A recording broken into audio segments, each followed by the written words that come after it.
Hi, Christina. Thank you for being here today. Hi, thanks for having me.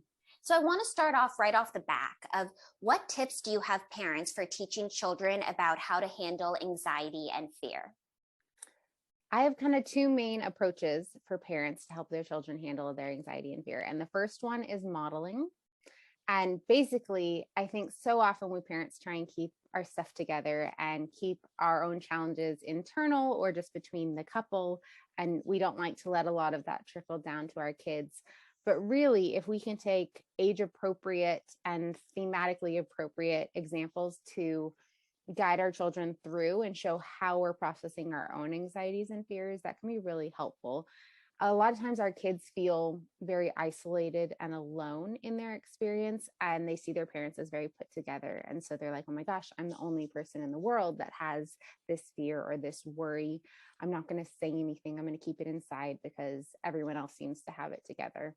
And so as a parent, if you can say, oh my gosh, I'm feeling really anxious about this work presentation that I have, and I'm feeling my heartbeat really fast, and I'm feeling kind of like my blood pumping through my body, and I just kind of feel all weird. You can talk them through that and be like, okay, what should I do? What do you think I should do to help my body kind of calm down a little bit? Do you think deep breathing would help me? And you can just engage them in that kind of problem solving with you. That can be really, really helpful. And then the second tip for parents to do with their kids to help their children manage their anxiety and fears would be to help their kids develop a healthy relationship with anxiety and fear. And that stems back to the modeling as well. So not showing that anxiety or fear rules you and your experience, and teaching your children that same thing. So, okay, gosh, I'm feeling anxious about this presentation. Wonder what my anxiety is telling me. It's telling me that maybe something's going to go wrong, but I need to know that that's not the truth. That's just anxiety telling me a message. Sometimes it's like a fire alarm that's going off unnecessarily when I'm making toast and the toaster is smoking. That's not a fire.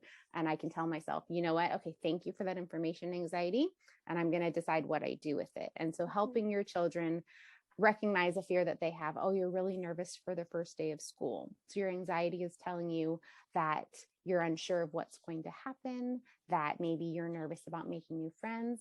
So you can listen to that, and then you can decide what to do with it. So we can do some calming activities to help you lower your anxiety a little bit. But also I want you to know that anxiety is okay and you can handle the discomfort.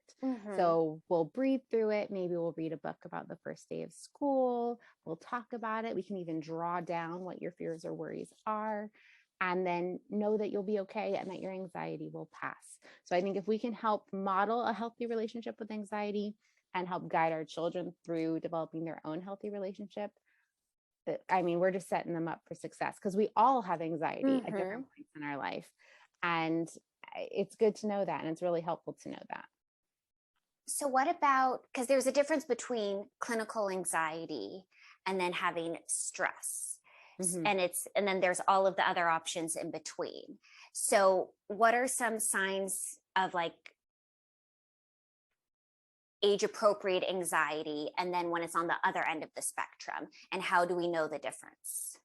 I'd say the big marker for when it's moved from typical expected age appropriate anxiety into clinical and maybe needs support would be when it's impairing functioning. And so what I mean by that is, if your child is nervous for the first day of school, they cry some, they express their fears, and they still go to school, that is age appropriate. It's typical. Likely after a couple days or a couple weeks, you'll find that anxiety is decreasing as they grow more comfortable with going to school.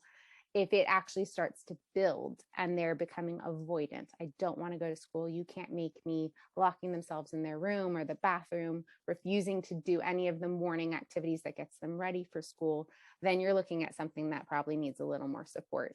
A therapist is a great support if children are experiencing anxiety and fear. And then my newest book, can I go ahead and bring that up? Yes, that's what I have it right here too. So this is Fear Not: How to Face Your Fear and Anxiety Head On. It's the second book in the Capable Kiddos series. First one is The Not So Friendly Friend: How to Set Boundaries for Healthy Friendships.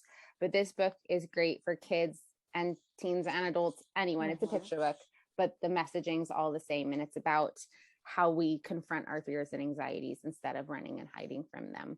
And so if you're finding that your child or yourself are avoidant and it's limiting enjoyment in life and functioning in life, that's when you need some extra support. Great. And I really like that in your book, it provides tangible tips that parents can use to teach their kids, which I find very rare in children's books, to actually have something tangible that you could hold on to that could be supportive. I appreciate that. Yeah, it took a lot of editing and reworking of this story because it's taking quite complex topics and synthesizing it into something that's palatable for children, but still hopefully rich and supportive. And so the story, if you're not, takes you through this little boy's experience of having fear and anxiety and doing the common pitfalls of ignoring it, hiding from it, trying to push it away, not telling anyone, and how that kept actually bringing anxiety back. And by trying to not think about it, he kept thinking about it. And that in reality, the best way to fight anxiety is by not fighting it at all, is by leaning into it, getting curious about it, and learning that you can handle it. And you can only learn you can handle it by actually trying to handle it. And so it has 3 steps. And the first one is just voicing it out loud, because we find that we're afraid to say something out loud sometimes because it feels like it's going to make it more real. But the reality is that it already feels very real. And actually by voicing it, you can find that the weight and the pressure just dissipates a little bit, that like you've reclaimed some of your power back. And the second tip talks about letting the feelings come and go. And if we know that our feelings, good and bad, only come for a little while and then they go on their way, then we're a lot more capable of tolerating the more uncomfortable ones, because we know, okay, this is uncomfortable. I don't know why I feel this way. However, I know that it's going to pass. Then you can say, okay, I can handle that for a little bit of time. And with the third step, then it's the coping skills. And I think there's a misnomer or misguided idea about coping skills that they make the problems go away. And that's not the point of them. The point is to kind of not take them down a notch, so you can continue to handle them until they do go on their way. Deep breathing doesn't make you not feel nervous. Deep breathing doesn't make you turn from sad to happy. It just helps you in that moment to reset your system, to lower those uncomfortable feelings just a tiny bit so that you feel like you can handle them. So it talks about the different coping skills kids can do too. So it's like a practical 3-step approach. It's, again, very simplified because I want children of all ages to be able to understand the messaging, but I look through it too, and I'm like, oh my God, I'm freaking out about something. Like, I need to remember my own tips, Yeah. And that's exactly right. When you're in those bigger, more uncomfortable feelings, it's more challenging to remember what to do, which is why I like so much that you have it in a book, because it's tangible. You can pick it up. Oh yeah. And it gets you out of that feeling and learning what to do, and you're able to hold on to it, which I think is so important. Thank you. And then in the back, there's conversation starters and discussion questions, because when I did therapy in the clinic setting with youth and their families, I found books so helpful for using in session with the clients, as well as then sharing with the families later. And that's exactly what I wanted to do with this book, was make it where it fit into the home setting, the school setting, or the therapy setting. And that parents could also use these books and read the back and be like, okay, I know how to explain this now, or I know how to talk about this with my child. So hopefully it's helpful to anybody who uses it or picks them up. Definitely. And what I found with my son was that he really liked that it had a little boy, and he's like, oh, like other people feel this way too. And it's not just mommy and daddy saying that, or his teacher saying it. Like, here's another little boy who's saying that he feels this way and that he's scared, and that it's okay to be scared sometimes. We all feel scared sometimes. Yeah, isn't that amazing? Your son's 4, my son's 4, and it's like they already don't fully believe adults. They're like, well, whatever, you're like way older than me, so you don't really know, but so yeah, getting it from another character who's a child helps them believe it a little more.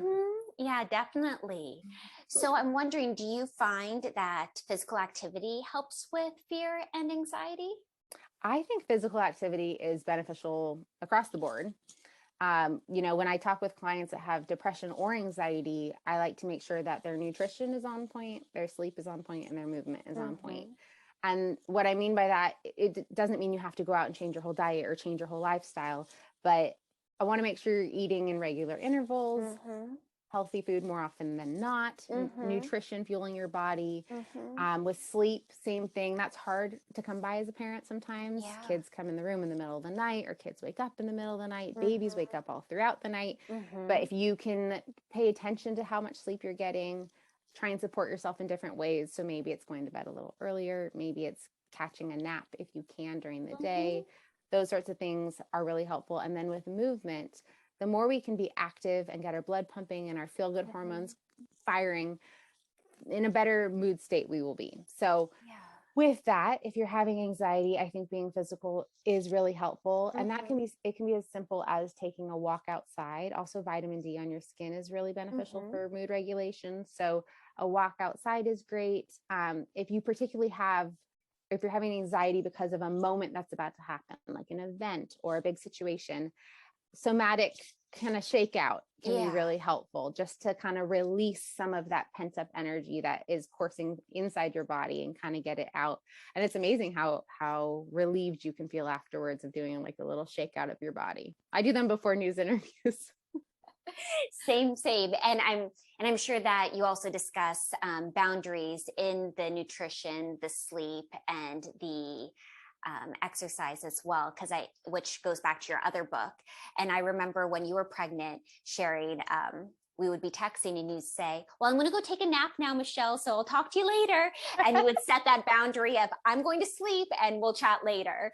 And it wasn't as you talk about in your book, it's not in a mean way. It's just sleep is really important to me. And if you care about me, you know what my boundaries are. And it's important to you too, that I'm getting my needs met. Yeah. Oh, that's so funny that you remember that. I'm very protective over sleep. And that has been a really hard thing with becoming a parent, because you can't always set those same boundaries with your children with sleep. But yeah, with your partners, with your work, with your company, my husband is one to take his lunch at his desk a lot. And I'm like, you have to separate your work and your meal. You need to just focus on the food and enjoy that and have that sensory experience, as well as know that you're filling your body with nutrition and getting a break from work, which actually then makes you more productive. So yeah, boundaries around those kind of basic needs to support your mental health are really important. And I'm sure as a parent, when you set those boundaries age appropriately, you're able to have the patience more to describe and also be more in tune with how you're feeling, so that you could better describe it to your children in an age appropriate way. Yeah, I honestly see boundaries as a form of self-care. I think that you're taking care of yourself, you're protecting what matters to you, your values, your wants and needs. And it's recognizing that you're just as important as everyone else, which is so easy to forget in the daily grind of the day-to-day. You put your children's needs first, but you also need to put your needs first. So you have to find that kind of juggling of priorities. Yeah. To make sure that you're filled up. Yeah, and that's actually something that I talk about in our Pilates for Values class. Of we have our values and they often compete for priority, and working through that and figuring out what do you really value. So bringing that movement into that process of what is important to you. So anything else that you're wanting to share with the audience today, Christina?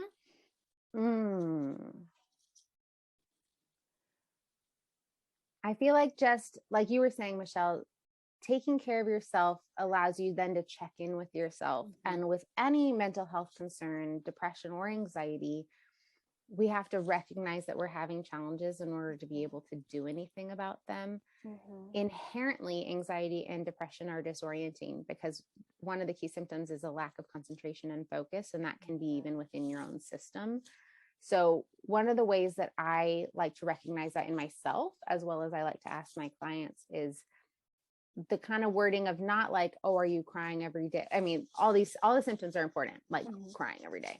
But if they feel like they're functioning, but they feel like something's off, something's just kind of wrong, and they don't know what, they aren't like, let's say they have the time for sleep or naps, but when they try and do that, they're not able to, something's just not turning off inside of them. All of those are flags and warning signs. You shouldn't feel off all the time. You shouldn't feel like, oh, I just don't feel like myself. You should feel like yourself. So if you're having those kind of like weird, mild, nebulous feelings that are kind of hard to pinpoint, that might be a sign that something's going on, and just pay attention to it. Sometimes it passes on its own and it's just like your body was weird for a week. Also, if you're an ovulating human being, then you've got your own cycles that throw things off. And you're like, oh, that was why. Yeah. Now I understand why I was feeling weird last week. But if it's, I was going to say in Spanish, but if I don't know why, durar, if it's lasting a long time, or it's seeming to go into multiple areas of your life, then that's definitely something to look out for too. But I love having these conversations with you, Michelle, and I love what you're doing, and Mind Body Pilates, and just supporting people to gain more information. And the more information you know, the better you can help yourself. Definitely knowledge is power. And thank you so much for being here today. And we'll be including the links to your books and your website and your Instagram below. So please check all of that out.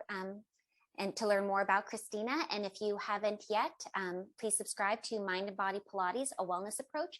And if you like this video, leave us a comment with why and a thumbs up. And we look forward to seeing you soon.